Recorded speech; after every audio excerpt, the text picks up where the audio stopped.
Bonjour toi. Aujourd'hui je vais faire une des trois vidéos que je voulais faire sur l'allaitement. Trois parce que voilà, je pense que si je fais une seule vidéo ça va être vraiment long parce que j'ai beaucoup de choses à dire à ce sujet. Et voilà, si tu as regardé mes vidéos précédentes sur l'accouchement à domicile, tu as déjà compris que je suis plutôt une maman nature, c'est-à-dire je suis plutôt pour des solutions naturelles pour tout ce qui a l'allaitement, accouchement. Je suis pour le portage, je suis pour le cododo, voilà, des choses comme ça, et bien plus que ça. Donc voilà, l'allaitement avec cette approche-là, avec cette mentalité nature,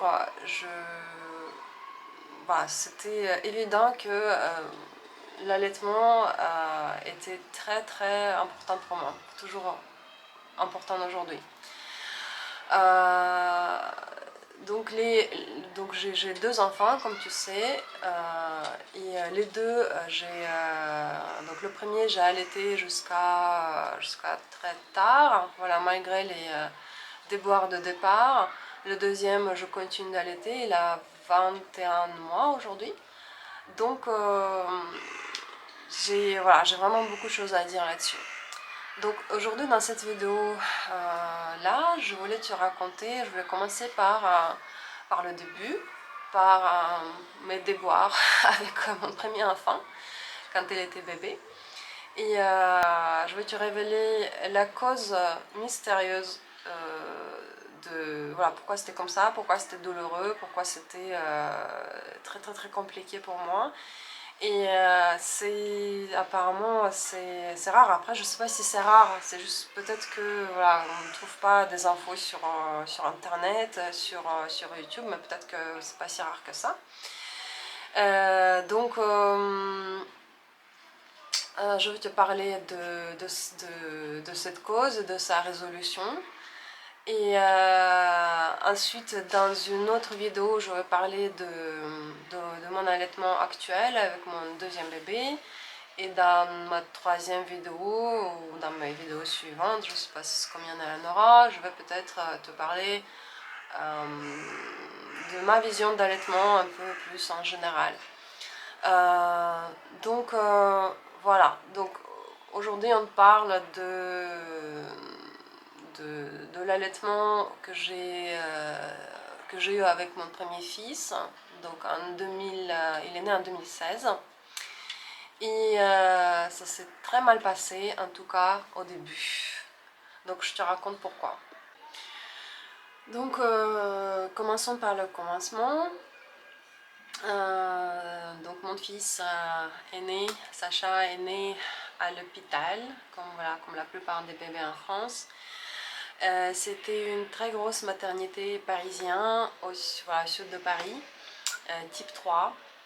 Et donc après l'accouchement horrible, voilà, en tout cas qui ne me convenait pas, quand on m'a enfin posé ce bébé voilà, sur ma poitrine, je l'ai pu enfin avoir dans mes bras. Et donc la première chose que j'ai faite, bien évidemment, voilà, je l'ai mise au sein et il a tout de suite tété.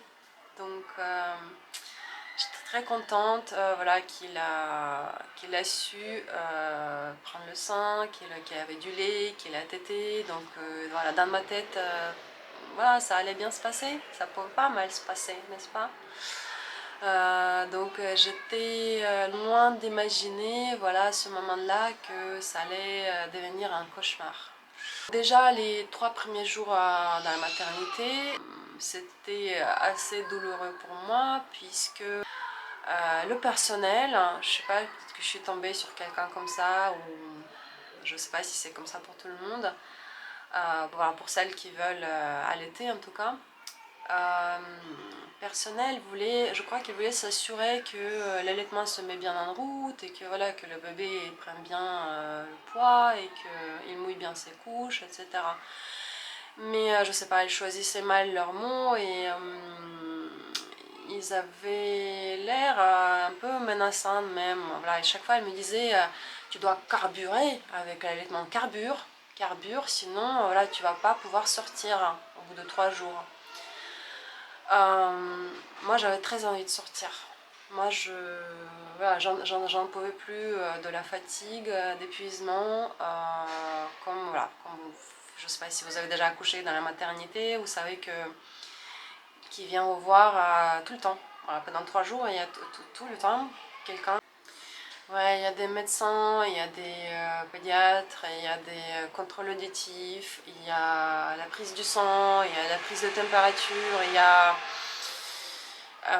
bon, je suis sûre que la plupart de ces interventions sont nécessaires, utiles, mais voilà, il aurait pu faire en fait un petit effort pour essayer de réunir toutes ces visites.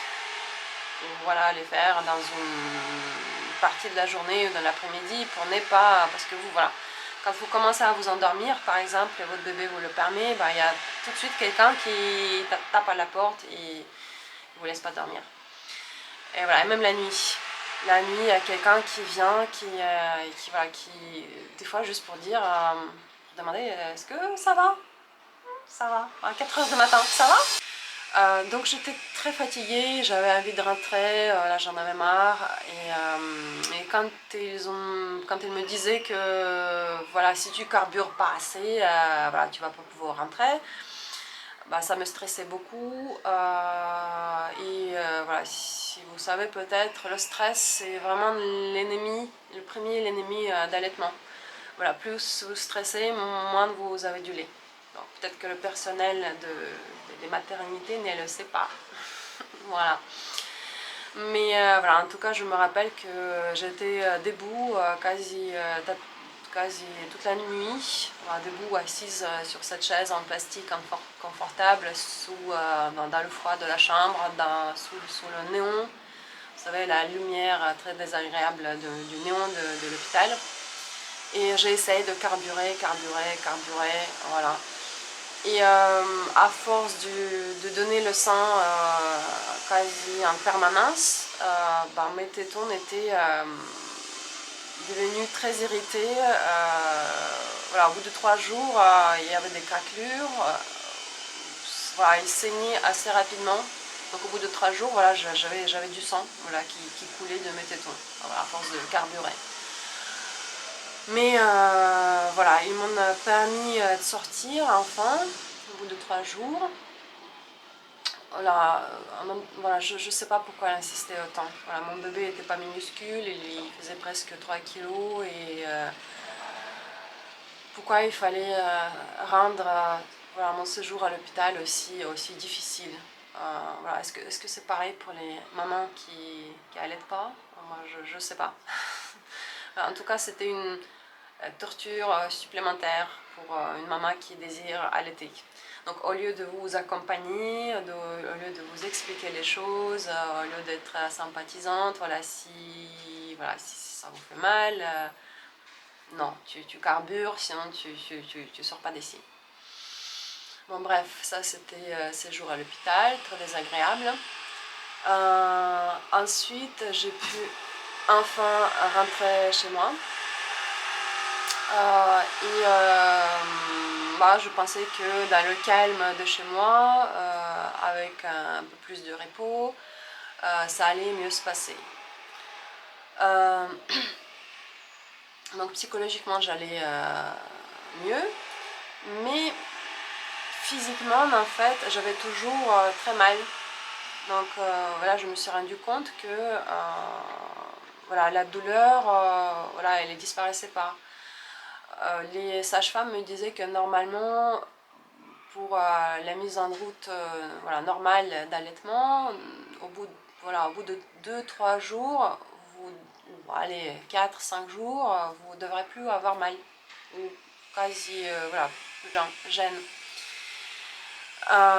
Alors que moi, voilà, ça faisait voilà, 1 semaine, puis 2 semaines, puis 3 semaines que c'était insupportable. Mais quand je dis insupportable, voilà, ça me faisait vraiment super mal. Ça me faisait quasiment comme une décharge électrique dans les tétons. Moi, chaque fois, avant de mettre le bébé au sein, j'étais un peu comme ça, j'étais toute tendue, parce que voilà, je savais que ça allait faire très très mal. Donc quand elle prenait le téton, je faisais comme ça. C'était une des pires douleurs voilà, de ma vie. Et c'était plusieurs fois par jour. Vous savez, au début, le bébé, quand il tète, surtout à la demande, c'est parfois toutes les heures, parfois une fois tous les 2 heures, une fois tous les 3 heures. Mais voilà, c'est très très souvent et c'était vraiment c'était très très très difficile. Voilà, bien évidemment, voilà, j'ai tout fait pour chercher les causes de cette douleur. Voilà, j'ai essayé tout un tas de positions. Voilà, je m'assurais que le bébé il ouvrait bien la bouche, qu'il prenait bien la totalité du téton de la bouche, qu'il positionnait bien sa langue, qu'il appuyait là où il fallait avec le menton, etc. J'ai essayé les positions différentes d'allaitement. Voilà, j'ai regardé 1000 vidéos sur YouTube sur le sujet. Donc j'avais essayé les embouts siliconés. Rien semblait améliorer ma situation. Et voilà, j'ai fini par appeler la spécialiste en allaitement. Voilà, c'était la dame qui est très connue en région parisienne, peut-être la plus connue. Donc elle est venue chez moi, donc elle a commencé par vérifier voilà, les causes les plus évidentes de cet échec. Et voilà, on a parlé pendant un moment. Donc elle n'était pas sûre voilà, pourquoi c'était comme ça. Elle ne trouvait pas une raison évidente. Je crois que voilà, elle a commencé à se dire que c'était dans ma tête, peut-être, que c'était psychologique, je sais pas. En tout cas, je me rappelle qu'on a parlé, voilà, ça m'a paru long, peut-être une demi-heure, une quarantaine de minutes. Voilà, elle m'a fait la psychologie.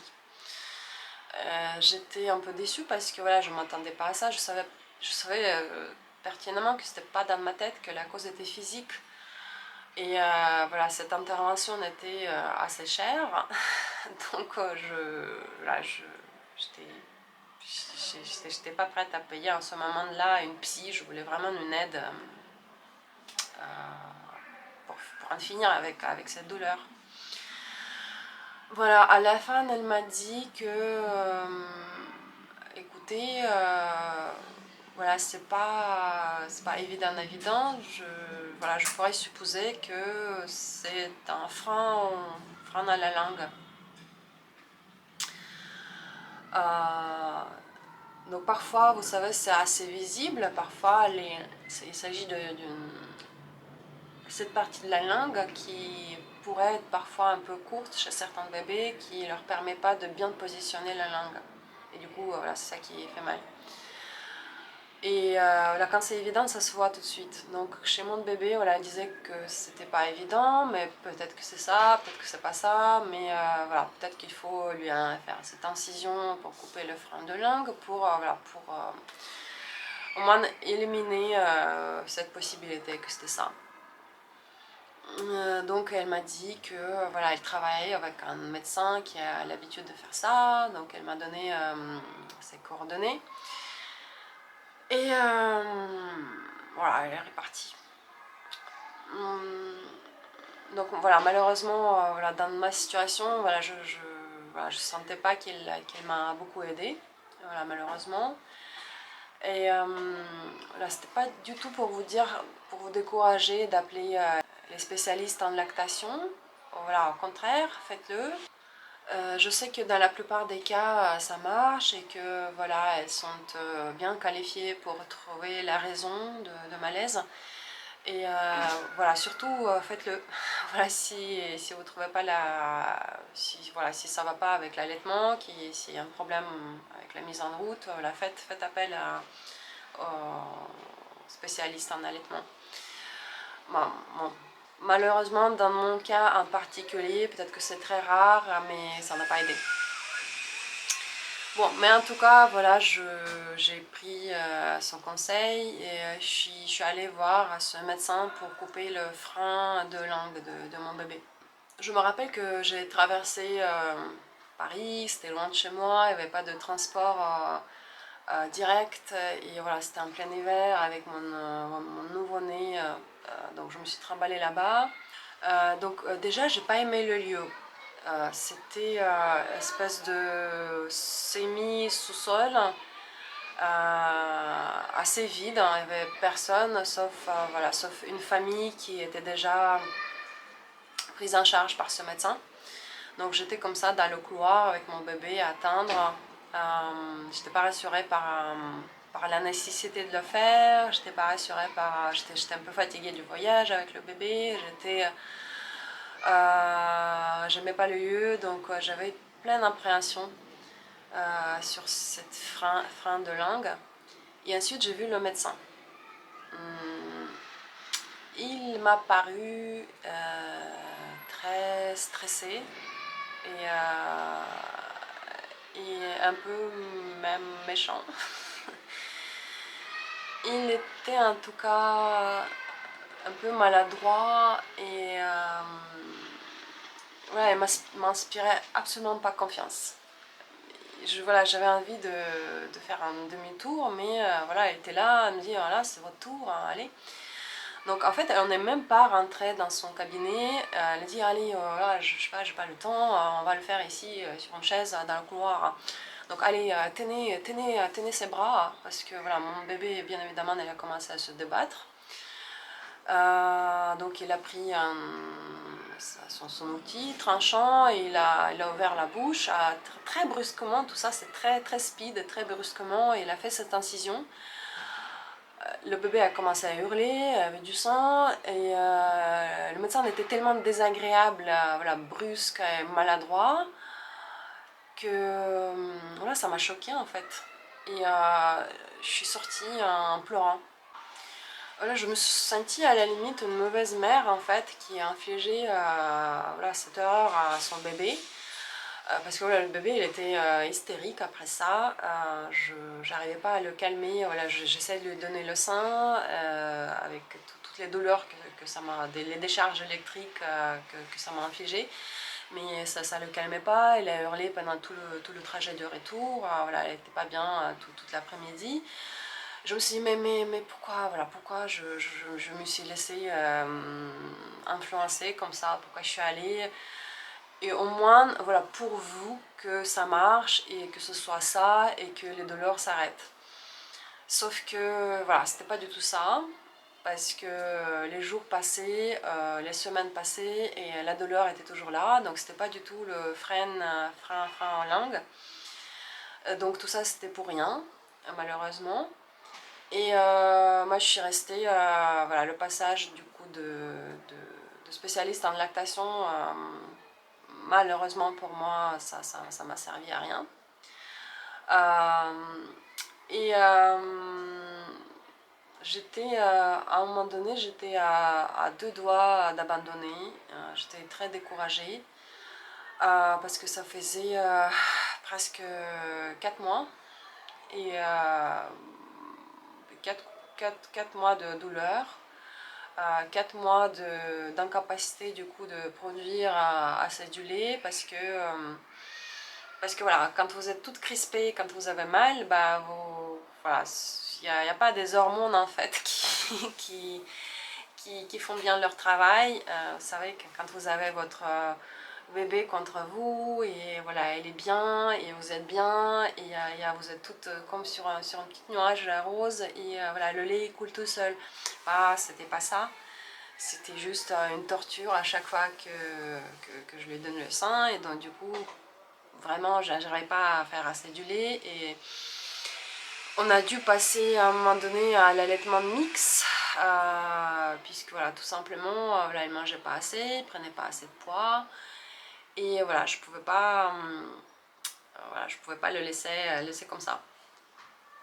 Donc voilà, je souhaitais pas du tout rentrer dans cette histoire d'allaitement de mix, puisque voilà, comme vous savez, l'allaitement c'est l'offre et la demande. Voilà, si le bébé s'il est rassasié avec le lait en poudre, il va moins essayer d'obtenir le lait de maman. Du coup, maman va produire encore moins du lait, et voilà, on est dans le cercle vicieux où il est très difficile de s'en sortir ensuite. Mais bon, j'étais obligée de commencer à acheter ces boîtes de lait. Et je me rappelle que je me levais toutes les nuits à essayer de pomper le lait avec l'appareil électrique.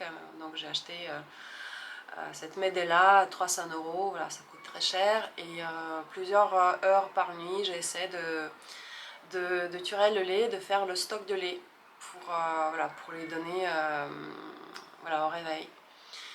Et donc je faisais ça pour faire le stock du lait, et je faisais ça aussi pour un peu alterner, pour qu'il tète pas tout le temps en fait, parce que c'était avec sa bouche, avec le salive, avec les gencives, et il méritait encore plus. Mes tétons qui étaient déjà, ils étaient bleus, craquelés, avec du sang, voilà, il buvait c'est un peu gore, mais il buvait du lait avec mon sang. Donc c'était assez horrible, et par-dessus de tout ça, j'ai eu à un moment donné, voilà, à force de ne pas d'essayer de faire ces pauses, ne pas lui donner le sein parce que ça me faisait très mal, j'ai fait à un moment donné, j'ai eu des engorgements, parce qu'en fait il faut donner le sein aussi souvent que possible pour éviter les engorgements. Bon, j'ai eu des engorgements, et à un moment donné, j'ai eu plus que ça, j'ai eu comme une espèce de boule, une grosse boule comme ça dans le sang. Donc je pouvais le palper. Donc ça m'a fait vraiment peur, parce que voilà, boule au sang, voilà, qu'est-ce que ça pourrait être. Donc je suis allée dans une clinique, et ils ont dit que c'est un des canaux qui était bouché, et qui a commencé à accumuler en fait le sang. Donc le canal a grossi, il est devenu voilà, énorme comme ça. Et le sang, comme il arrivait, le lait, comme il n'arrivait pas à circuler, comme le canal était bouché, au fil du temps, il s'est solidifié à l'intérieur. Donc ça m'a fait cette grosse boule. Donc on m'a dit, voilà, on va te le sortir avec une seringue. Donc au début, il a essayé une petite seringue toute fine, ça m'a pas marché. Ensuite, elle a pris une seringue de taille moyenne, ça n'a pas marché. Et ensuite, elle est sortie une bonne seringue, mais vraiment énorme, de diamètre de 2 mm de diamètre. Donc. Et elle m'a rentré ça dans la poitrine, tout ça sans anesthésie. Ça m'a fait vraiment super mal. Mais bon, elle a réussi à sortir la matière qui était dans cette boule, et voilà, au moins ça c'était résolu, mais voilà, il a fallu que je passe par ça aussi. Donc au bout de 4 mois comme ça, je me disais, mais voilà, ça va pas, il n'y a rien qui va, mon bébé ne prend pas de poids, moi je souffre, lui il souffre, j'étais vraiment, j'étais ultra triste, mais je me disais, mais voilà, il n'y a plus rien à faire. Moi j'ai tout testé, j'ai même eu la spécialiste en lactation, mais il n'y a rien qui marche. Donc j'étais vraiment prête à abandonner. Le secours est venu de ma sage-femme qui faisait ma rééducation de périnée. Et voilà, bien évidemment, je lui fait part de ce problème-là dès la première fois où on s'est vu. Et au fil de nos rencontres, voilà, essaie de me parler des solutions, voilà, rien qui a marché, bien évidemment. Et puis, juste avant qu'on se dise au revoir, juste à la dernière séance, c'était la 13e ou 14e séance, juste voilà, 2 minutes avant que je parte, elle me dit, mais attendez, voilà, je viens de penser à quelque chose, c'est pas du tout sûr que c'est ça, mais on pourrait essayer si ça vous dit. Je dis, moi j'étais prête à tout et je dis oui, bah dites-moi. Elle me dit, ça se trouve que c'est une mycose. C'était une mycose. Donc elle m'a fait une ordonnance pour faire une préparation d'une pommade en pharmacie. Elle m'a dit voilà, mettez pendant quelques jours, voilà, essuyez avant de donner au bébé et voilà, vous allez voir, voilà, ça marche, ça marche pas, on aurait essayé. Donc moi j'avais plus trop d'espoir, je n'y croyais pas trop. Je suis allée en pharmacie, on m'a fait cette préparation. Après la toute première application, déjà au bout de 2 ou 3 heures, j'ai senti que ça me travaillait un peu moins dans le sang, que j'avais un peu moins de douleur. Au bout de 2 jours, mes douleurs ont disparu totalement. Donc c'était incroyable puisque pendant 4 mois, avec tout ce que j'ai fait, avec tout ce qui n'a pas marché, et là, au bout de 2 jours d'application de cette pommade magique, ma cause un peu mystérieuse, puisque voilà, elle était, quand je le dis mystérieuse, elle était très difficile à trouver, a disparu. Donc, vous imaginez pas la jubilation et le soulagement et j'en croyais pas, je pouvais pas en croire quoi. Et donc là, j'ai vu l'espoir renaître, je me suis dit, là ça y est, là je vais pouvoir allaiter. Et voilà, avec tout ce que j'ai vécu, les 4 mois d'efforts, bah, j'allais pas arrêter tout de suite en fait. C'est sûr que j'allais allaiter pendant très longtemps, voilà, pour pouvoir enfin en profiter. Donc pendant plusieurs mois, après que le souci était corrigé, ça allait super bien. Donc entre les 4 mois de mon bébé, de Sacha, et ces 9 mois, c'était juste parfait. Il n'y avait plus de douleur, le bébé il prenait super bien le poids, il était heureux, on passait des moments magnifiques voilà, ensemble pendant nos sessions d'allaitement. J'étais très contente et épanouie dans cet allaitement.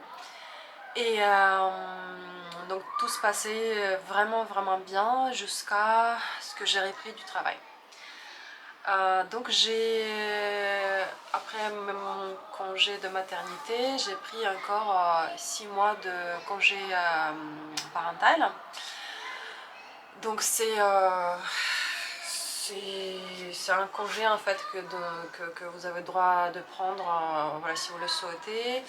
C'est tout petit peu rémunéré, bon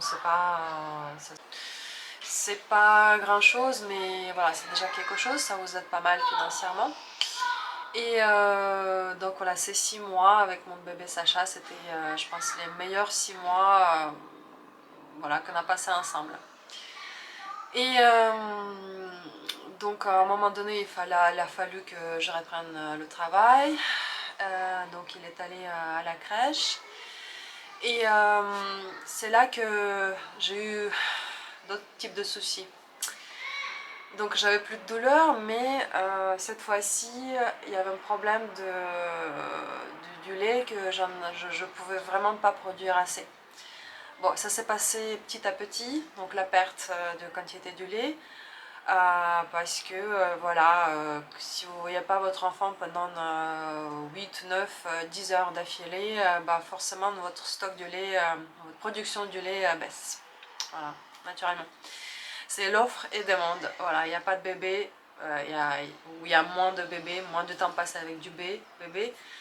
Bah, la nature, elle se dit, bon, bah, faut que je commence à réduire en fait, à produire du lait, puisque bon, apparemment elle n'en a pas besoin.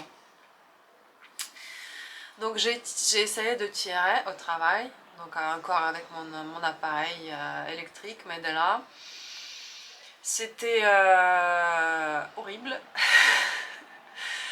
Parce que en fait j'avais pas vraiment, dans mon bureau j'avais pas vraiment d'espace pour tirer le lait. Il y avait espace pour des réunions, voilà, c'était une petite chambre de réunion, mais voilà, souvent elle était occupée. Et d'autre part, moi je mettais beaucoup de temps à tirer le lait, donc j'arrivais pas à obtenir la quantité demandée par la directrice de la crèche.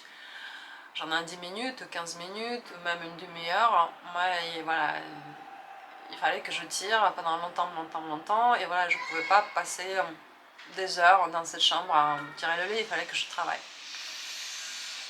Donc il a fallu que je reste à mon poste de travail, que je travaille, que je tiens l'appareil avec une main et que je travaille sur le clavier avec une autre main. Et que surtout, voilà, cet appareil il fait du bruit, et du coup les collègues qui étaient à côté, voilà, dans cet petit espace où j'étais à l'époque, il n'y avait pas beaucoup de collègues, on était soit deux, soit parfois on était quatre, parce qu'il y avait des collègues qui étaient là juste une partie du temps, et parfois ils travaillaient de chez eux, comme elle habitait loin.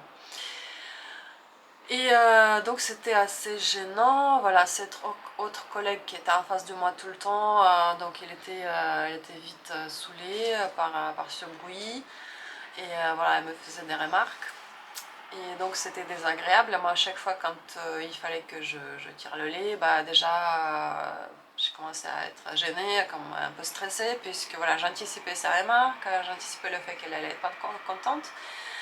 Donc ça gâchait un peu l'ambiance de notre petit espace, voilà, avec cette collègue. Et donc comme je disais, je passais énormément du temps à essayer de tirer, c'était une bouteille de, je ne sais plus combien de millilitres, il faut une bouteille comme ça, de Medela.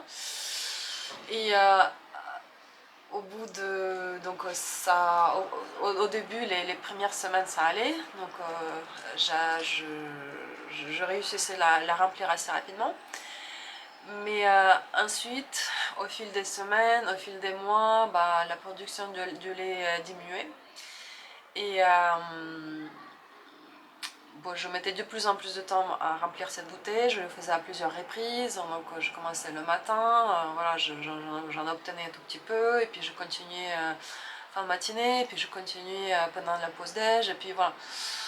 Donc à un moment donné, la directrice de la crèche a commencé à me dire, voilà, elle a bu toute la bouteille, essaie d'en apporter plus la prochaine fois. Et moi je galérais tellement déjà pour remplir cette quantité-là que voilà, plus c'était très difficile. Donc pendant des mois j'essayais d'en produire plus, et voilà, plus on y pense en fait, plus ça devient mental, plus ça devient un problème, et plus vous vous y stressez, et moins vous produisez du lait. Donc c'est vraiment connecté, tout ça, c'est un cercle vicieux. Et aussi il y avait cet aspect de donner le lait à la machine et pas au bébé. Bah, pour moi, je sais que pour certaines femmes il n'y a pas de souci. Moi, voilà, moi j'avais vraiment du mal à, bah, pour moi, garder mon bébé dans les bras, voilà, sentir sa chaleur, écouter sa petite respiration douce, voilà, sentir ses petites mains voilà, qui me caressaient en fait quand il t'était. Et donc là, votre corps, voilà, il marche tout seul, vos hormones en fait, ils font d'une sorte que bah, ça coule, pas de soucis, ça coule tout seul. Et là, quand vous essayez de faire la même chose, à donner le lait à la machine, bah, il n'y a pas d'hormones en fait qui aident à produire le lait, et ben forcément, voilà. Donc voilà, j'ai eu un gros souci de tirage du lait au travail. Et donc c'était assez difficile moralement, et surtout voilà, j'y passais énormément du temps, et je dégradais des relations avec ma collègue, voilà, etc. etc. Et donc j'ai quand même réussi à maintenir mon allaitement pendant encore longtemps comme ça. Ensuite le week-end, bah, je donnais du lait indirect au bébé le matin, le soir, et je sais que chez beaucoup de femmes, enfin, ça maintient vraiment super bien le stock de lait le week-end et les soirs et le matin. Et chez certains, bah, comme moi, ça aide pas tellement, et puis il y a diminution de production du lait. Donc à un moment donné, c'est devenu non alimentaire, mais plus avec mon bébé, mais plus ça avait côté câlin, ça avait côté je le couchais comme ça, avec le sein. Voilà, s'il tombait, s'il se faisait mal, bah, c'était pour le rassurer. S'il avait peur, voilà, en fait, ça aidait pour tout ce que vous voulez, sauf pour la nourriture, pour l'alimentaire. Donc on a passé assez rapidement, on a repassé à lait en poudre, voilà, malheureusement. On aurait passé à l'allaitement de mix, et donc jusqu'à ses 3 ans, on lui a donné du lait en poudre ensuite, plus voilà, ces sessions du lait d'allaitement câlin. Voilà, donc, mais voilà, malgré tout, j'avais du lait jusqu'à la fin, mais juste voilà, dans les quantités pas du tout suffisantes pour qu'il puisse se nourrir. Voilà, donc tout ça c'est pour dire que la reprise du travail, ça peut être un énorme souci dans l'allaitement, encore une fois. Pas pour tout le monde, je sais que voilà, il y a les mamans qui continuent encore pendant des mois, voire des années, qui arrivent à tirer assez du lait au travail, et voilà, pour qui c'est problématique, mais pas peut-être dans la mesure que c'était problématique pour moi. Et donc voilà, juste voilà, il faut prendre ça en compte aussi, la reprise du travail. Éventuellement, voilà, si vous voulez vraiment allaiter longtemps, de ne pas prendre des risques, et essayer de repousser la reprise du travail tant que vous pouvez. Tout ça, c'est pour dire, voilà, toute cette histoire, c'est que non, allaitement, c'est pas si simple que ça. Non, en fait, c'est moi ce que je pensais au début, que voilà, vous prenez l'enfant, vous avez le sein, vous avez l'enfant, et ça coule tout seul, et ça marche, et il n'y a pas de souci. C'est pas toujours le cas, et que vous pouvez avoir des vrais soucis, voilà, ça c'est un vrai sujet, et que ça peut être vraiment problématique, vraiment douloureux. Parfois il est difficile de trouver la solution, et il faut s'accrocher.